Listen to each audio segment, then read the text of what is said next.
Hello and welcome to People and Profit. Today, a conversation about economic opportunity in underprivileged areas, whether it's in low-income suburbs or banlieue here in France or across the Atlantic in the United States of America.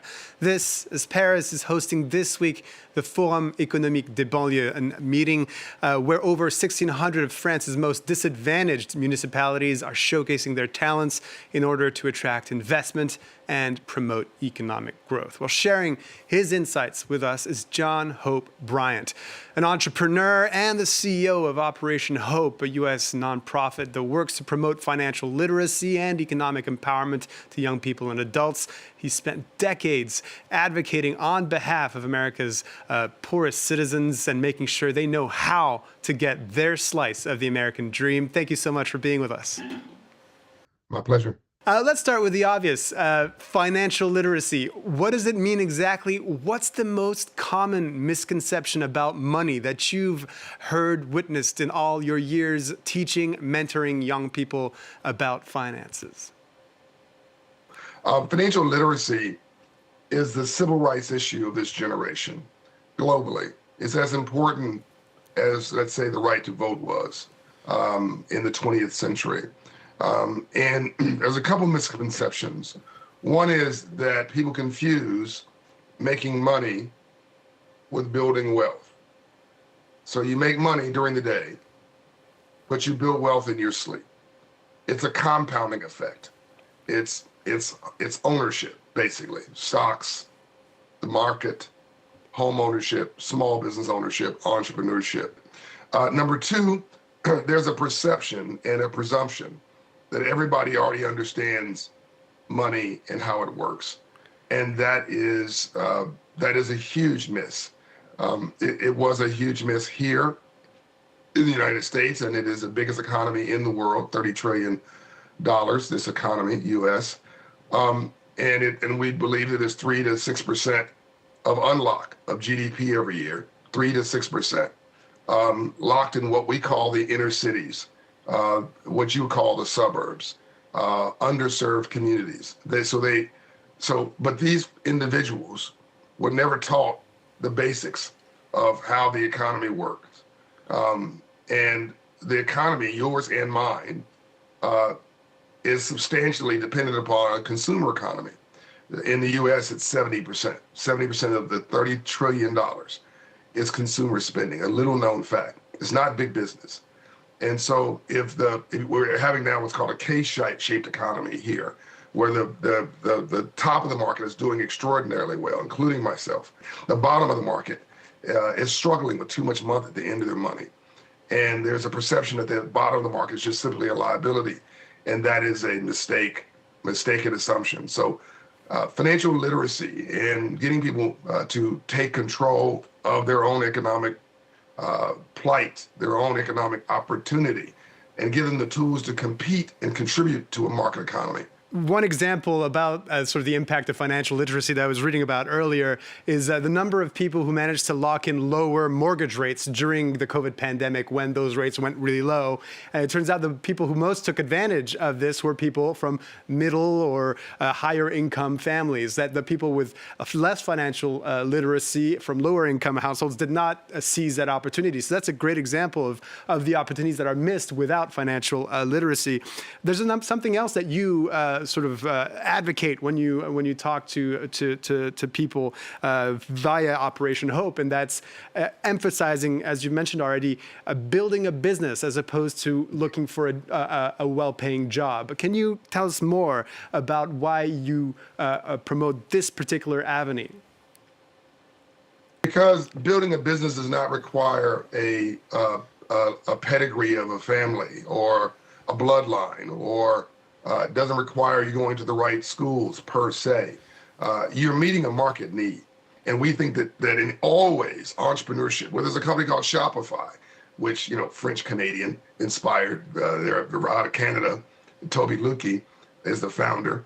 We partnered with him to create, inspire, and advance now almost 500,000 Black businesses since 2020 here in America, since the pandemic and George Floyd's murder. We turned that negative and turn it into a positive. And Shopify is getting more customers we are inspiring a different culture and unlocking economic opportunity through e-commerce. And they found that we were a great gateway to actually nurture, support, encourage Black businesses to get trained up, get them a Shopify account in this example, and the conversion rate from this aspirational person to a real for-profit business that paid a fee to Shopify in the future after the free fee was extraordinary. And they found that this is doing well and doing good. We found that to be the case with banks when they're making loans for small business. Huntington Bank just called me, and they have $250 million of small business loans that were on their books because of us. A small bank here called Fulton Bank has done $1 billion US in mortgages to Black Americans alone in underserved communities. So we've done about $4.5 billion just in small business and home ownership loans or through Operation Hope, through market economies. These are not charity. This is not handouts. This is not government subsidies. These are market rate loans at the best rates possible. And so small business, to your question, and entrepreneurship is the way you leapfrog over inequality. It is the way you get people into the game based on their hustle, their ability to work hard morning to night. Is this the same message you would send to young people in France's banlieue or suburbs as you would to young people in the inner cities in America? Would you tweak the messaging in any kind of way for the French context? I mean, I would learn a few French words, but look, I am them. I grew up in South Central Los Angeles in Compton, California. My mom and dad divorced over money. They fought over money. Number one cause for divorce is money and domestic abuse all around the world. We had assets, but we lost them because my dad was not financially literate. The more money he made, the broker we got. He'd make $1, spend $1.50. And he wouldn't listen to my mother, who was financially literate. So families have to work together. I saw murders before I was 9 years old. I saw a man murdered who saved my life. My best friend was murdered before 9. I started my first business when I was 10 years old, a neighborhood candy house in Compton, California. And I put the liquor store that sold candy out of the candy business when I was 10 years old, when they refused to take my ideas and joint venture with me. I opened my own business in my mother's den and put them out of business. And once I did that, I became an entrepreneur. When a banker came in my classroom and taught me financial literacy, and I said, "What do you do for a living? And how'd you get rich legally?" And he said, "I'm a banker and I finance entrepreneurs." I said, "I don't know what an entrepreneur is, but if it's legal and you're financing it, I'm gonna be one." And that's who I am today. I was homeless when I was 18 years of age for 6 months or more of my life. So I am the people sitting in the suburbs. That is my story. But I've gone from the bottom socioeconomic strata, one of the worst economic zones in the country, to the top 0.1% of wealth and income. I've done it legally. I pay my taxes. I'm part of the you would call it the power social structure in this country. And if I can do it, others can too. Focusing back on the United States, right now the Trump administration's pursued a tariff policy, which isn't really working towards reducing inflation from what we're seeing now. They're making life harder for low-income Americans. You've had conversations with that administration, with Scott Bessent, the Treasury Secretary. You expressed previously confidence that it would be possible to work with them in some areas and to achieve results. Do you still feel that way today? I've known 9 U.S. presidents. I've known and worked with 12 secretaries of the Treasury, countless bank regulators. I've been honored by we've been honored by 5 U.S. presidents. I've served 3 from both parties, and we created financial literacy policy under 2 presidents, George W. Bush and President Barack Obama. So yes, I believe that we can work with Secretary Bessent. He's a good man. I've known him actually for a decade.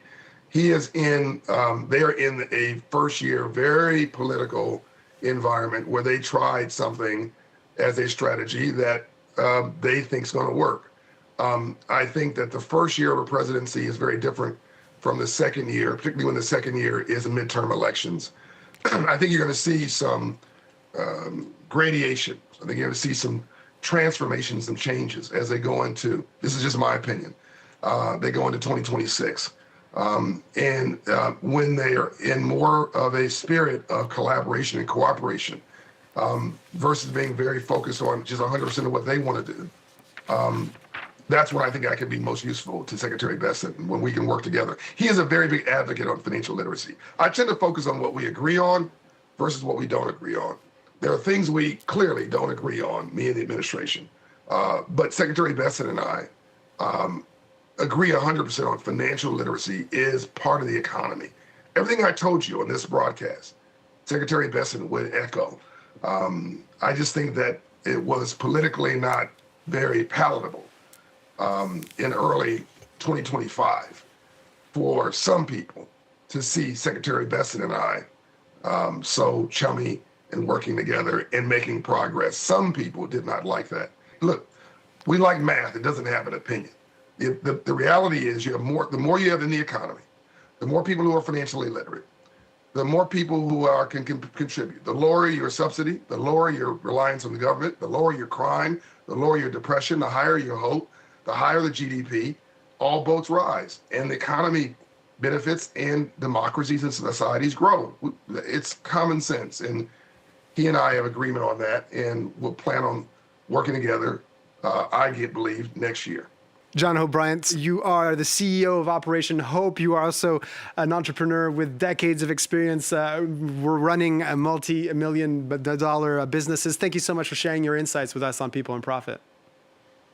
My pleasure. Well, on that note, that's all we have time for this week. Thank you so much for watching. As usual, you can catch all of our previous episodes on the France 24 website or app. In the meantime, do stay tuned to France 24.